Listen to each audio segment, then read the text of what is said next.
Ainda em período de férias para muitos, decorreu no dia 25 de agosto, no Pátio Carlos Reis, na Lausanne, mais uma apresentação do livro Histórias de um Arquivo Judicial, A Grande Vassa, 1820-1920, que contempla 32 histórias inspiradas em documentos processuais que o autor resgatou do esquecimento ao explorar o sótão do Tribunal da Covilhã. José Avelino Gonçalves, natural de Vilarinho e colaborador do Trevin desde a juventude, é também juiz conselheiro e é ele quem assina esta obra com ilustrações da filha Cláudia Gonçalves. A obra literária de estreia de José Avelino Gonçalves foi editada pela Cooperativa Trevin em 2020 com o apoio de diversas autarquias e empresas. Coube a Fortunato de Almeida, diretor do Jornal Trevin, abrir a sessão, salientando que o futuro dos livros, enquanto objetos físicos, será promissor, apesar das ameaças da eletrónica. Antes de falar do seu novo livro, José Avelino Gonçalves recordou algumas curiosidades de Histórias de um Arquivo Judicial, A Grande Vassa.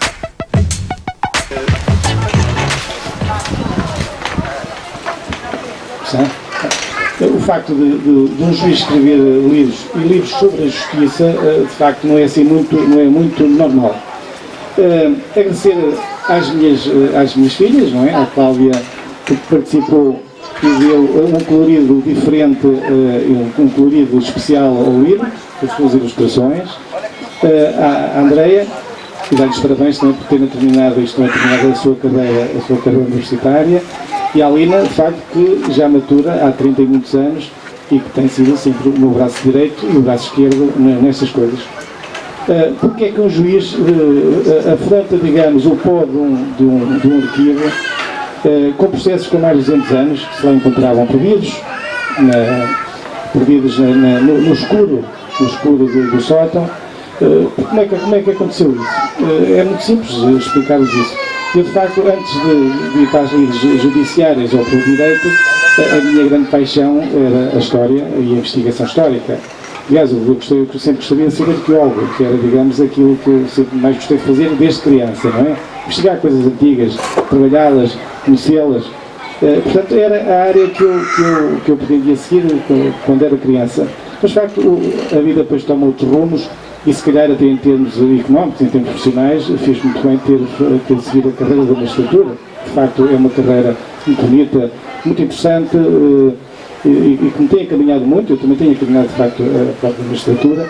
E então, o que aconteceu? Eu estava como presidente da comarca de Castelo Branco, agora é uma nova forma de gerirmos as comarcas. Extinguiram os distritos, mas para esse efeito acabaram por juntar todos os tribunais do distrito. E então fiquei em Castelo Branco a gerir todo o distrito de Castelo Branco, todos os tribunais. Um belo dia andávamos à procura de espaço para arquivo, de facto o papel continua a ser muito nos tribunais, e entrei lá numa pequena porta no Tribunal da Covilhã que eu próprio não conhecia, não é? Ninguém falava nisso. Quando entrei, deparei-me de facto com um sítio arqueológico, não é? Que é um bom sítio arqueológico, de processos cheios de pó, cheios de teias de aranha, alguns deles já estragados pela água, pelo tempo, e comecei a ver, não é? Aquela curiosidade de quem se gostaria de dedicar à investigação histórica, e logo o primeiro processo que me aparece tinha a ver com a instalação do comboio, com a chegada do comboio à Beira Baixa, não é? À Covilhã, em 1891. O processo de expropriação teria corrido mal e então as partes foram ao tribunal para dirimir o conflito. E eu então, a partir daí, dia assim, e sempre me permitiam as minhas lides de administrador do tribunal, comecei a frequentar assiduamente o sótão. Cerca de 1500 processos, o mais antigo com 250 anos, a grande maioria desde 1817 até 1950, que foi quando os processos foram para lá transportados. Houve um incêndio no anterior edifício do tribunal e por isso é que os levaram para lá e os acomodaram ali até aparecer alguém que desse à luz desta história. Portanto, todas as histórias deste livro, bem como as histórias do próximo livro que estamos também já a preparar, fui vê-las de facto a processos reais, com pessoas, com conflitos, com questões, algumas de questões daquelas que já hoje em dia não se colocariam, mas que na altura se colocavam, gente rica, gente pobre, gente monárquicos, republicanos. De facto, a Covilhã, eles não gostam muito que eu diga isso, a Covilhã, que é a minha segunda casa, digamos, também, mas não gostam muito que eu diga isso. A Covilhã no século XIX seria talvez a terceira cidade a nível nacional.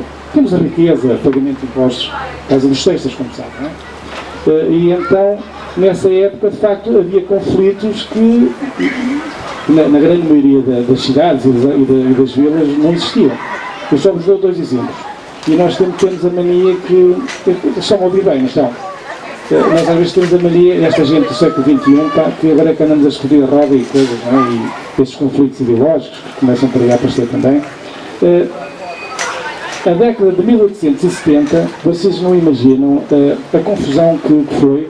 De facto, muitos republicanos já nessa época, não é? 1870, com jornais republicanos, e de facto a liberdade de expressão nessa altura existia. Eu próprio li vários jornais. Então, conflitos com questões que agora dizem que são fraturantes, mas nessa altura já eram também, portanto, nós não inventamos nada, não é? Isto, a história vai se repetindo. Dou-vos dois exemplos. O das touradas. Na Covilhã apanhei um processo lá, de facto, tive sorte, em que de facto havia a tradição que na Covilhã e no interior faziam as touradas normais, mas depois soltavam um touro no final e soltavam à multidão que esperava nas ruas. E então espetavam o animal com espadas e coisas, espetavam, uma coisa, digamos, bárbara, não é? E então, nessa altura, o administrador do Conselho disse que não permitiria que fizessem, que soltassem o touro nesse dia. Então, o que aconteceu? A multidão que estava cá fora, que não tinha pago o bilhete, que não tinha dinheiro para pagar o bilhete, revoltaram-se. Uma revolta de 500, 600 pessoas para, de facto, não terem solto o touro do curro cá para fora.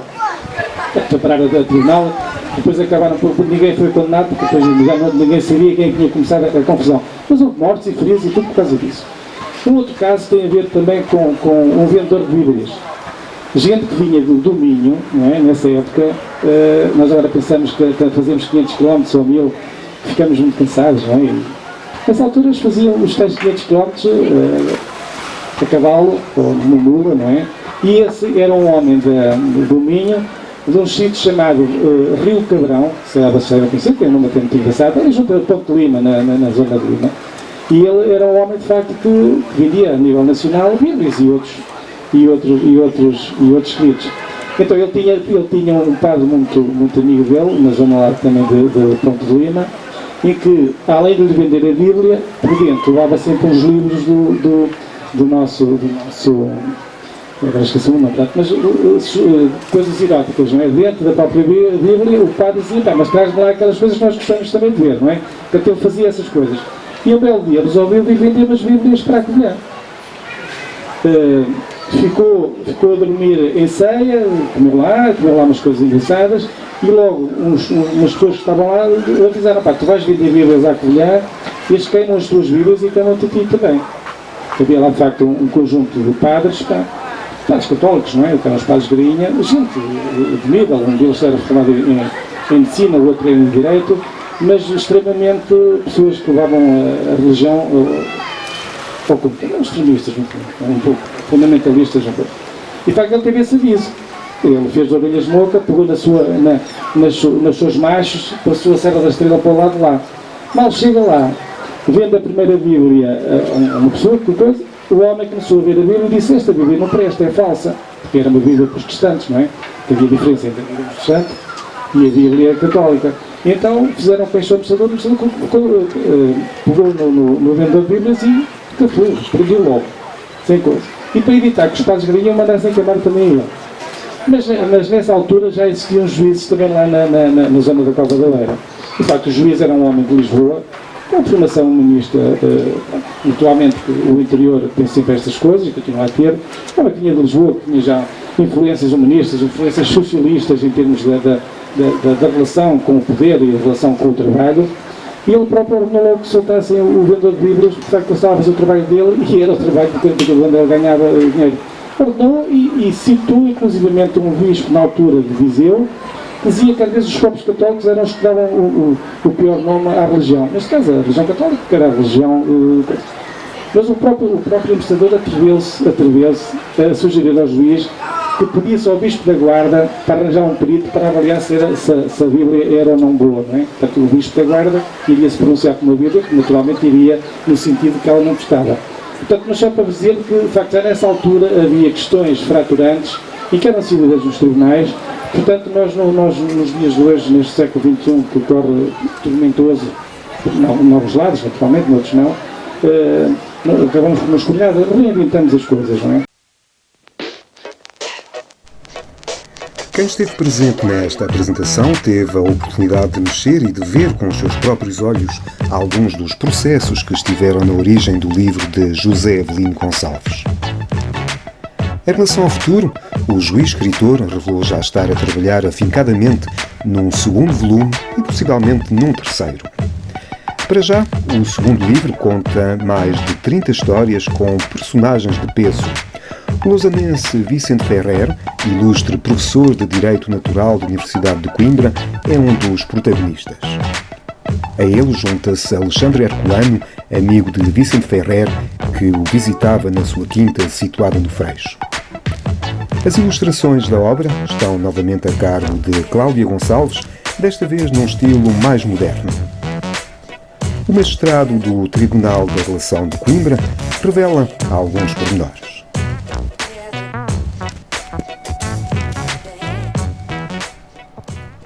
Eu já escrevi no Jornal Turbim uma pequena crónica sobre isso, mas vai ser uma história mais rica ainda, em que vai ter o Alexandre Herculano, que vai ter o nosso Vicente Ferrer de Freixo, que vai acompanhar, que é grande amigo dele, e que o Alexandre Herculano vem à cata de documentos históricos, não é? De facto, se ele não fizesse isso nessa época, a próxima revolução, a próxima guerra com os padres e com as igrejas acabavam por destruir o resto que existia, não é? Principalmente em 1910.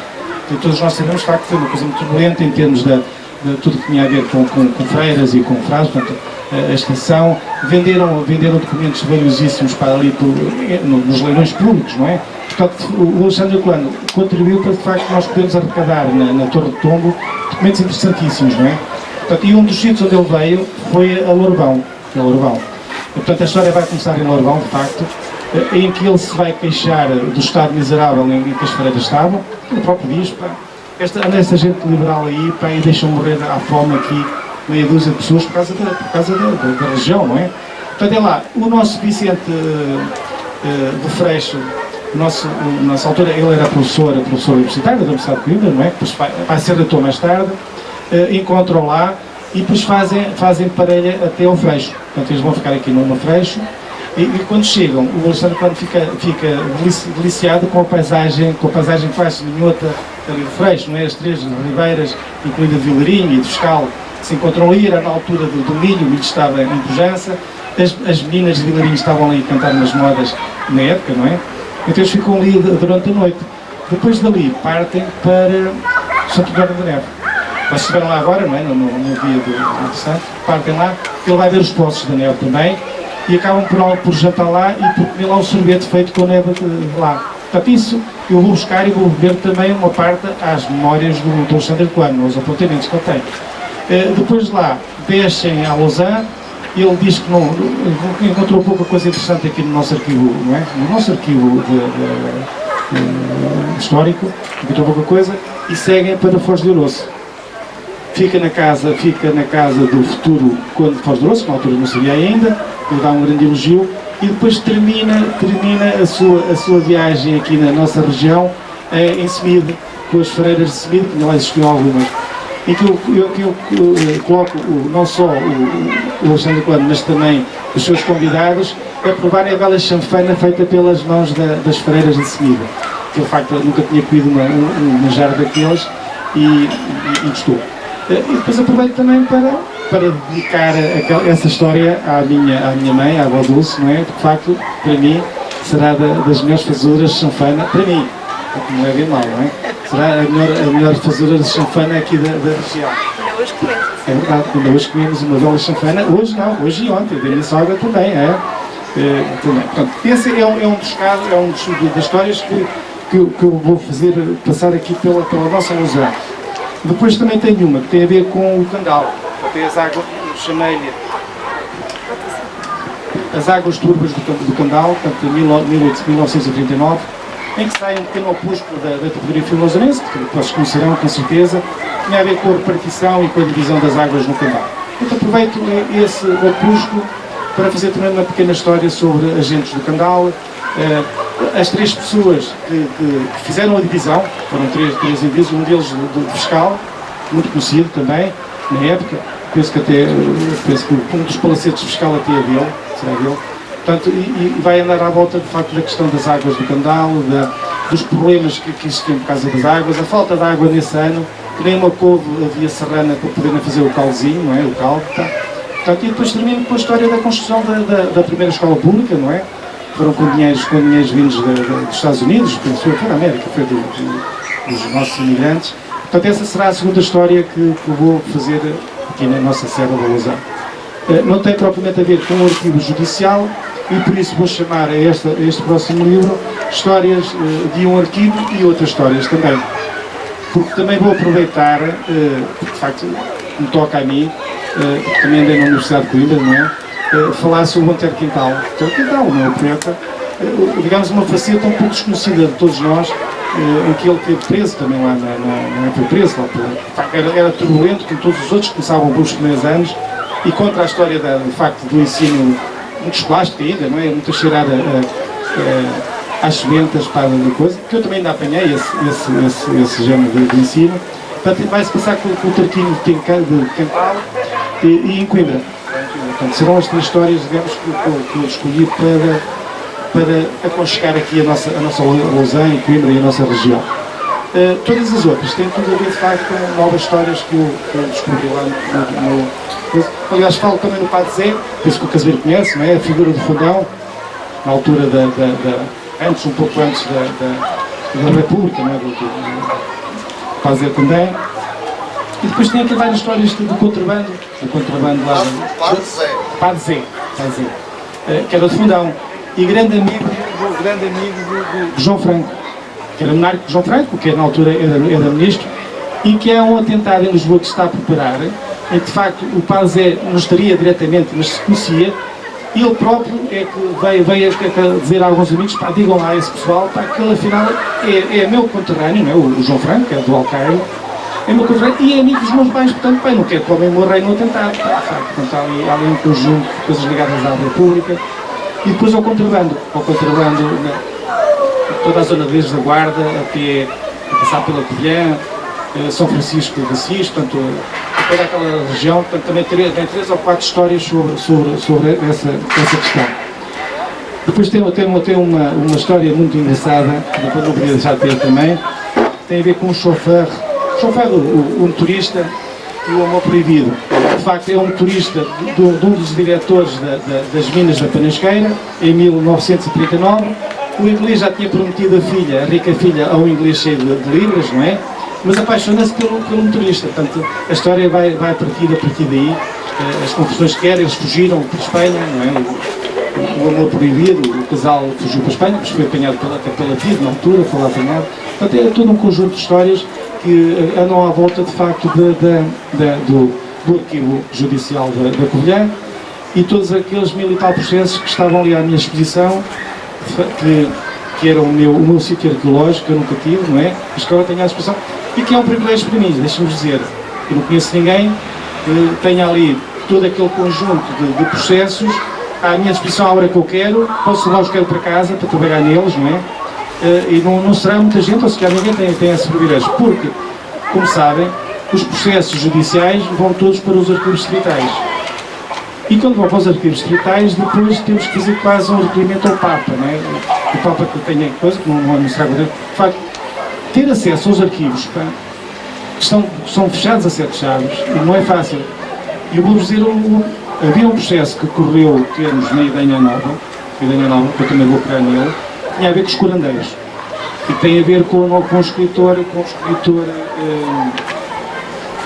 Detalhes da Vida do Médico, não é? Que ele escreve sobre os curandeiros lá. que ele depois é escutado como testemunha nesse processo que correu, portanto, de um curandeiro da zona de Monsanto.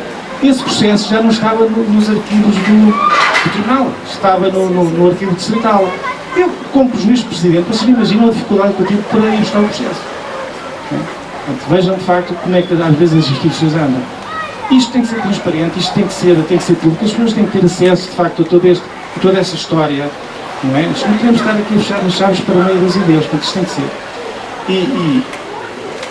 A Câmara do Fundão, só para usar mais essa nota, já se ofereceu para digitalizarmos todos os processos que estão lá e que eu tenho trabalhado e mais alguns, para depois ficarem acessíveis a quem quiser trabalhar nos processos. Porque é isso que nós temos que fazer.